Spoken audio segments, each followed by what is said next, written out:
જો તમે online payment માટે Google Pay, PhonePe, Paytm જેવી સેવાઓનો ઉપયોગ કરો છો તો તમારા માટે ઉપયોગી સમાચાર છે. આજે ફરી શનિવારે યુપીઆઈ વપરાશકર્તાઓને આઉટેજનો સામનો કરવો પડ્યો. યુપીઆઈ ડાઉન હોવાને કારણે કરોડો વપરાશકર્તાઓને ડિજિટલ ચૂકવણીમાં સમસ્યાનો સામનો કરવો પડ્યો. ઘણા યુઝર્સે સોશિયલ મીડિયા પર યુપીઆઈ સેવા ડાઉન હોવાની ફરિયાદ પણ કરી હતી. ત્યારે ડાઉન ડિટેક્ટર જે લોકપ્રિય વેબસાઇટ છે આઉટેજને ટ્રેક કરે છે. આ ડાઉન ડિટેક્ટર દ્વારા પણ યુપીઆઈ ડાઉનની પુષ્ટિ કરવામાં આવી હતી. ડાઉન ડિટેક્ટર મુજબ યુપીઆઈ ડાઉન થવાની સમસ્યા બપોરે 12 વાગ્યે શરૂ થઈ હતી. યુપીઆઈમાં આ ખામીથી મોટી સંખ્યામાં વપરાશકર્તાઓ પ્રભાવિત થયા હતા.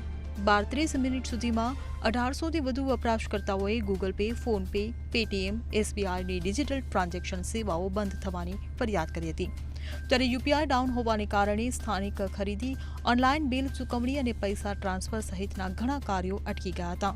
મહત્વનું છે કે યુપીઆઈ દ્વારા ચૂકવણી કરવી આજે લોકોના જીવનનો એક ભાગ બની ગઈ છે.